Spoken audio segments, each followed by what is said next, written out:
Good morning, evening, afternoon, everybody. This is your host of the End Zone Club, Anthony Mitchell, where we specialize in conversations that are designed to push us from walking in potential to actually fulfilling purpose. And today I have a special guest here with us. But before I get to him, I got to get my preliminaries out the way.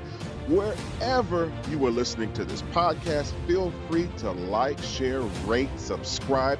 Help us to get this content out so that we can continue being a blessing to the kingdom as we have. But with that said, I need to turn the page on today's episode because today we are joined with a man of many titles, which include leader, entrepreneur, visionary, husband, father, and excellent orator, Dr. Calvin Ellison, who I cannot encapsulate with just those few words. But Dr. Ellison, how are you today, sir? Brother Ant, man, I am excited to be on the End Zone Club with you, man. I've heard a lot about your stuff, and I'm just excited to be in the moment there with you.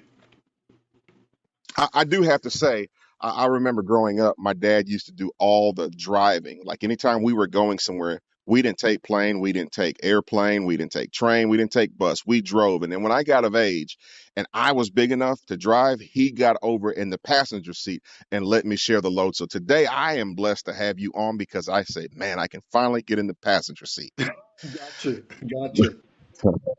But with that said, Doc, I'm just coming out the gate. I've been in the bullpen warming up, and I got some curveballs for you, and I got to start with my first one. But when I say that I have been blessed to be in association with a crowd of great and ambitious men, I got to say that you're like one of the ones that is definitely leading the pack. If you can, spend a few minutes sharing with our listeners about some of the opportunities God has afforded you and making an impact in your community. Oh, wow. I think right out the gate, having been raised without my father, the drive and the determination to be all that I could be as a male and a man, I believe that's where it started at. And he's placed people over the years around me to help me get in shape as a male and in shape as a man. And from there, I'd go right over into one of the major areas that he's allowed me to have opportunity at, and that is in the area of marriage. My girlfriend and I, we've been married now for 40 years as of last month. For 40 years, it seems like 5 years have gone by. We're still enjoying one another and doing life in the kingdom together. So that is a major area of focus for us. And then as I progress on a little bit further, I'm a naturopathic doctor, been teaching health and wellness, Brother Ant, for the last at least 30 years. 30 years. And up to this very day, I do a little over 300 push-ups every day, military style jumping jacks, and some other calisthenics and things as well to stay in shape and to strive to be a good role model in the area of health, being in my 60s. I don't know if you intended on dropping all those nuggets because health is wealth. And it's probably an area that we are struggling in our community more and more. I mean, just even on the tail end of being with holidays, how many of us ate as much as we wanted to, as fast as we could get it down? Gotcha. So true. Got you. Well, we're locked into the tradition of what is supposed to go on during the holidays or what you're supposed to eat when a football game comes on or baseball game or whatever your favorite sport is. And over the years, I've just looked at breaking the mold. I want to enjoy those times and enjoy what everybody else eats to a degree. But I've kind of broken away from the pack, if you would, to say, like some of the guys that are in bodybuilding, their coaches tell them now, if you go and do this and you just go in and overindulge, well, you're going to pay for it in the next practice. And so I enjoy, but I don't want to have to pay for it in the next practice. All right, Doc, you're talking about me, so I'm going to have to turn the page in this conversation. But before I jump ahead in your story, I kind of want to rewind your highlight reel a little bit and find out more about the circumstances that made you so passionate about your work. Can you go into that a little bit? Well, from the men area, again, again, not having been raised with my father. My father came into my life a little bit later on in life before he passed away. And then just watching what was going on in the area of men. And I'm like, well, I don't want that to happen in my life. I don't want my relationship to go the way I have seen other relationships go. And I believe that out of that, I don't want to go in that direction, but I want to go in the direction of what my creator designed me to be like as a man. I wanted my relationship to be like what my creator designed this thing called marriage to be like. And I believe that that has been the overall driving force, Brother Ant, in my life, hooking into what was I created to be like. Who was I created to be? And just locking into that with a dogged determination. I believe that our creator is the best and the greatest coach for human development, human growth, and being that successful individual we can be. So I believe it starts there with the passion that I would have to Mm. say he gave to me, and I kept feeding it by going to his word, inquiring of him, who did you create me to be? How do you want me to be? And Brother Ant, when I began to find out that he created us to be successful, he created us to be winners, he created us to be dominators. I'm like, well, from this point on, any aspect of me, I'm looking for domination. I'm looking for success. And as the Apostle Paul said, I'm in it to win it. You kind of struck oil on this one because that was actually the vein of my next question. So I'm going to just jump into it, but it's going to be a little more personal. And I want to draw a little more water from your personal story, if I can, and ask you to kind of parallel some of your life experiences with the rising issue of fatherlessness in our community and kind of pour into some of these young men why it's important for them to play their role. Wow. I mean, our roles are so important. You know, I love sports, as you know that. You know my favorite team now, Brother Anthony. My favorite team. I won't even mention it for the sake of this end zone club that you've got here. But every person on the team is necessary, is important.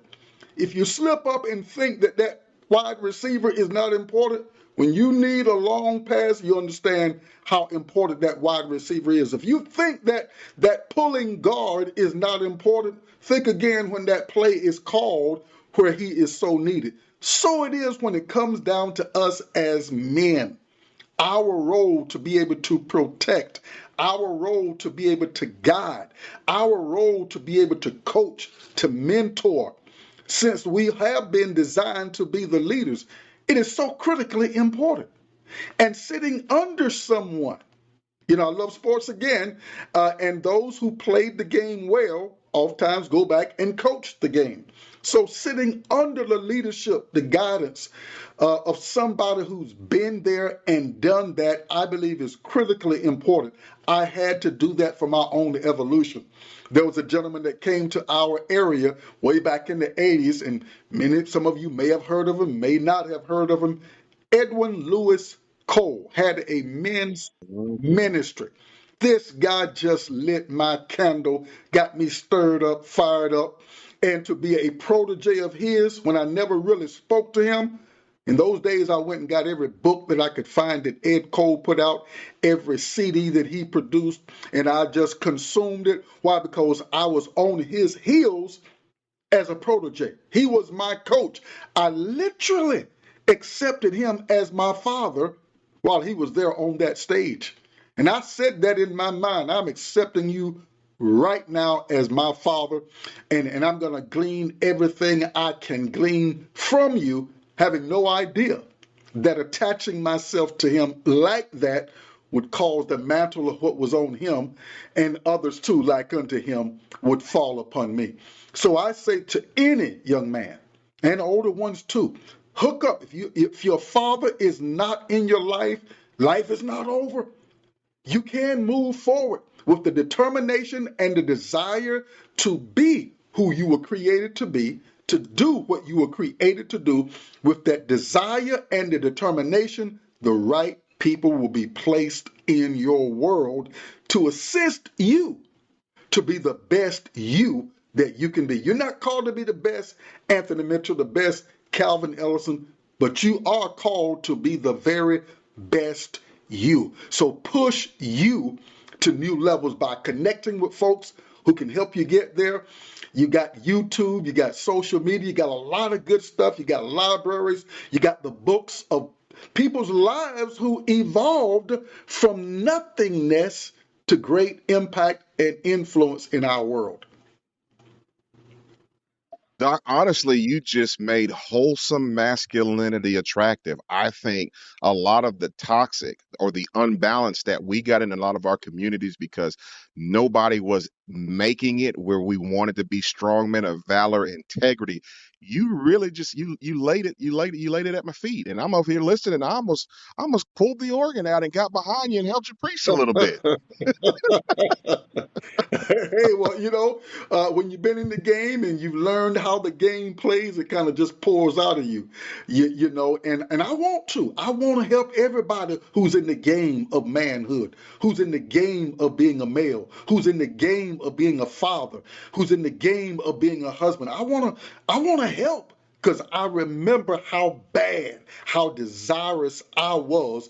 And I said to myself, once my cup is filled up, I'm going to pour out the content of what's in my cup that I got from others. I'm going to pour it into every cup that I possibly can. I'm gonna have to turn the page real quickly because I can feel your passion, and you're gonna go ahead and answer all my questions up front. So I'm gonna turn the page real quick, Doc, Okay. because you kind of just tapped into something that I wanted to get into in a few moments. But I know over time that you have been a part of many great movements, gaining a lot of invaluable stories, if I can say that, along the way. Can you take us to one of those moments and share a story that has had a lasting impression on you? Wow. Just one of those stories. So many. Wow.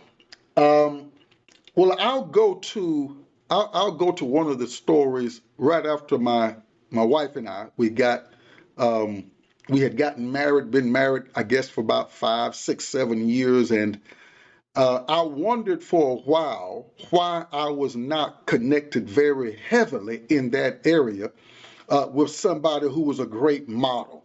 And I found out that we had been selected. God's hand was upon us to mold and to shape us in the straight and the narrow in that particular vein of operation, in the marriage vein. And here it was about 7 years or 7, 8 years into our relationship. We were afforded the opportunity to be connected to a Bishop Mac and Brenda Timberlake, of whom we were able to glean from, who were operating on a national and international scale in that particular area. Because I had been told by the Lord supernaturally, I had a supernatural encounter to where He basically, in certain terms, said that the marriage assignment is one of the assignments that I have given to you while you're on this planet. You are to teach about it, train about it, be an example about it. And we were afforded the opportunity to be connected to Bishop Mack and Brenda Timberlake, that just took our thoughts and our operations to another level. I can never forget that, because they modeled a good couple for everybody who would look upon them. And that is one that just jumps right out from the very beginning in these conversations. Gotta say thanks for that because thanks for that story because your answer really brings me to a more reflective question in nature. I noticed a reoccurring trend as you're talking. You've spent a lot of time talking about the impact that others have had on you personally, but this one is for you, and that is what's the ultimate mark that you want for your legacy to achieve with this next generation that you're mentoring? What do you want that legacy to look like, sound like, be like? Oh, what a great question. I want it to be to where I kept striving to empty Calvin Ellison out to get Jesus Christ in. Why? Because I'm convinced that he is ultimate man.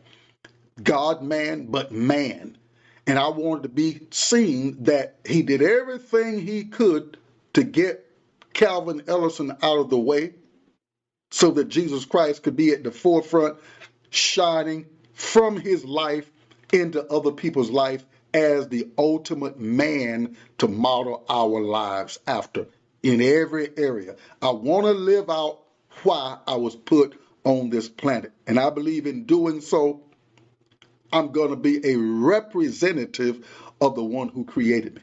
I want humanity to see the greatest person who ever lived, the creator of all things, this brilliant earth that we have, this constant expanding galaxy we have.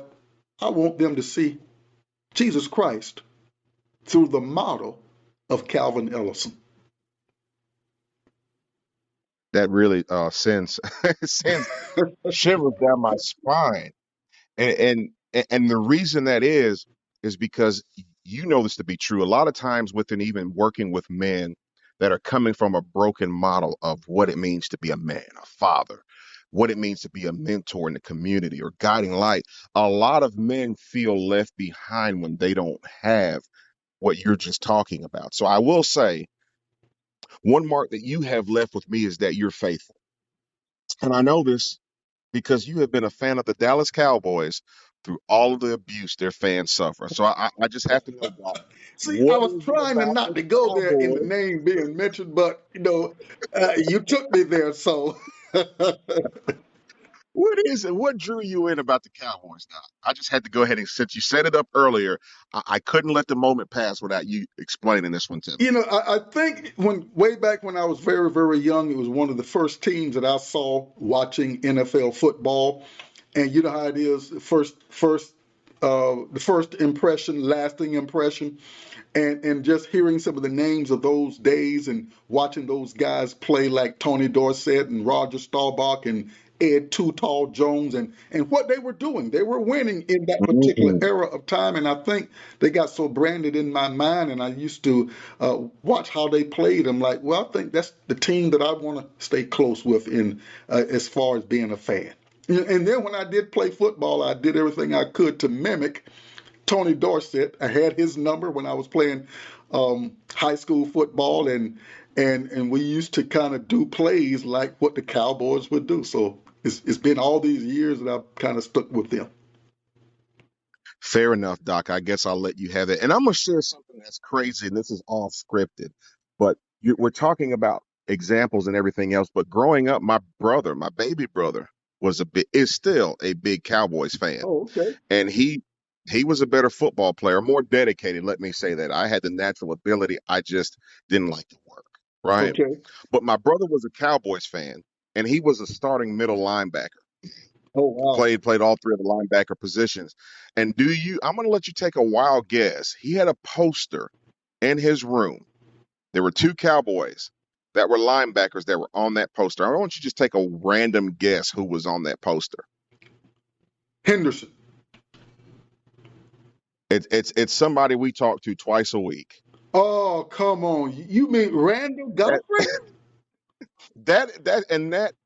I don't even think I've shared this with Brother Randall, who I hope to have on this platform, but he was on his wall. And it's just crazy that we have since become brothers in the gospel that pray together. Yeah. And that blows my mind. So even with these kind of platforms, when we talk about legacy and leaving marks and things we've put in place, I do feel like God orchestrates everything that's supposed to be with his divine time. But I don't want to go too far down that road because we can get deep because I mean you've had some good conversations, but I did want to ask, like besides sports, what are some other things you like to do on your spare time? Oh man, I love traveling. Yeah, I love traveling. I've been to Africa probably over, or at least around 12 times. So I love traveling. I love mingling with people. I'm a people person. I love to get out there and get among people and network and us talk about what we can do together. So I love that. I love studying, research, because I'm a guy, I want to know. I want to know. And so that's a favorite thing of mine. I could do research almost like 24/7, And so yeah, traveling and reading are two of my pet peeves, and of course getting among folks. Did I read somewhere that aviation was one of your passions? No, no, no. I don't. Could not ever see myself flying a plane. you know. Okay. Now, my first trip ever on a plane was 7,000 miles from North Carolina to Africa. I love traveling and even traveling Okay. by plane for sure, but no, not in the aviation field. Okay. I don't know why I read that aerodynamics and aviation was one of your passions. Now, I love studying the stars, man, studying the galaxies. Okay. I love that kind of stuff now. In North Carolina, they used Gotcha. to call me the galaxy guy, because I'm always talking So about that in my sermons. were you into Star Trek and Star Wars and all those sorts of things growing up? Oh man, beam me up, Scotty. Oh yeah. Put me in that machine and take me to another world. Man, I dream about that right to this very day. I love that. Love Star Trek because what it spiritually spoke. Get in that machine and they just beam you up into a whole nother world, another dimension. I love those kind of thoughts. My kind of guy. I didn't want to change the corner because we were going very early on where I wanted to go now. And I was like, man, this is getting good. Even as a host, a lot of times you get a chance to bring in different people, and you can tell pretty early on, like, okay, this is going to be very good. And I could just tell the way you were going. I was like, Doc already knows my questions, and I haven't gotten a chance to share with him yet. It's like he's in that vein of unity. But I do want to say earlier in the conversation, I wrote down the word family and circled it. That was kind of like a theme I kept hearing as you were talking. Something you said made me feel like this was an important word to you. Why is that?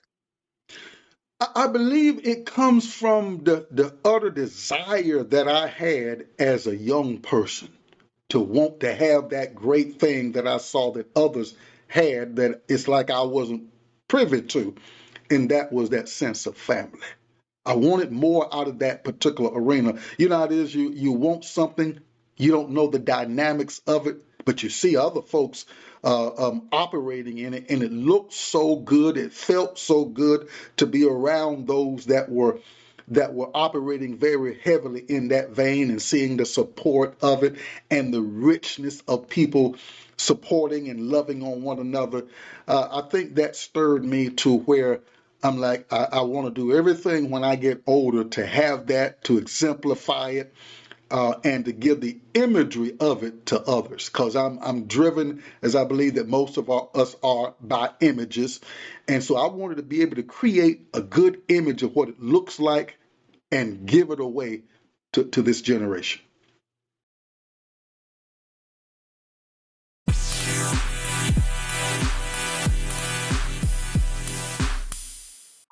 I've got one more question for you. But before I get there, I'm glad you brought that point up about you desired to have something you didn't have.